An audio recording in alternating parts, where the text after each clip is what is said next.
yang dirahmati Allah, sehat-sehat dan bahagia terus ya. Tahukah teman-teman, ternyata cara menyelesaikan masalah kita itu kadang nggak usah pakai tips, trik, strategi, melakukan ini itu dan yang lain-lain. Terkadang masalahnya itu nggak usah diapa-apain.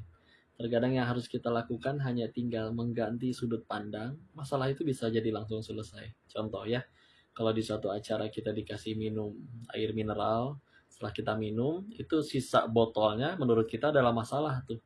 Jadi sampah dan harus dibuang.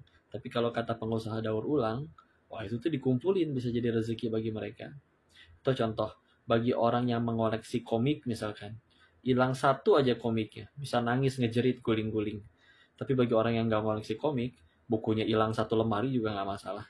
Ya, jadi kejadiannya sama, tapi responnya bisa berbeda. Kadang hanya masalah sudut pandang. Maka contoh ya, ketika kita ingin semuanya jadi kebaikan, maka tinggal kita ganti sudut pandangnya jadi sudut pandang akhirat. Mengejar ridhonya Allah, surganya Allah. Karena kalau sudut pandangnya dunia terus pasti masih berat. Contoh, mungkin pernah di antara kita punya teman, entah di kantor, entah di sekolah, yang kita tahu dia ada, tapi yang nggak terlalu dekat, jarang ngobrol dan yang lain-lain. Suatu ketika ada hari di mana dia kok akrab banget ngajak ngobrol, terus menerus suka SKSD, ngedeketin terus.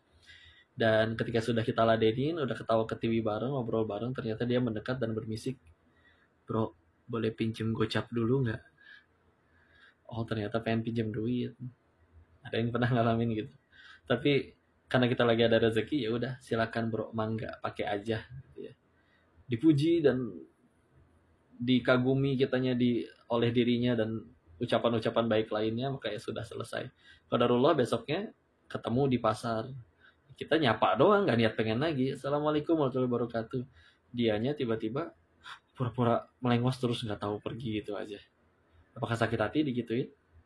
Kesel, sakit hati. Kalau dilihat dari sudut pandang dunianya, itu berat, itu menyakitkan, itu nyebelin. Tapi kalau dilihat dari sudut pandang akhiratnya, pas kita minjemin duit, malaikat nyatet nggak jadi pahala? Nyatet. Nggak mungkin malaikatnya ketiduran. Dua, pas akhirnya kita dijahatin, udah ngebantu dianya malah kayak gitu di pasar, apakah nyebelin, sakit hati? Kalau untuk dunianya iya, tapi kalau dari sudut pandang akhiratnya, kepahitan kan ujungnya cuma dua. Kalau nggak gugurin dosa, pasti meninggikan derajat. Maka dari kejadian tadi, gugur pasti dosa kita. Maka kita lihat apa yang kita dapat. Satu, dapat pahala. Dua, penggugur dosa. Bukankah itu dua tiket utama kita ke surganya Allah? Maka justru kalau dilihat dari sudut pandang itu nggak ada ruginya sama sekali. Maka bismillah. Semoga masalah apapun yang kita hadapi bisa jadi jalan kita tambah dekat kepada Allah.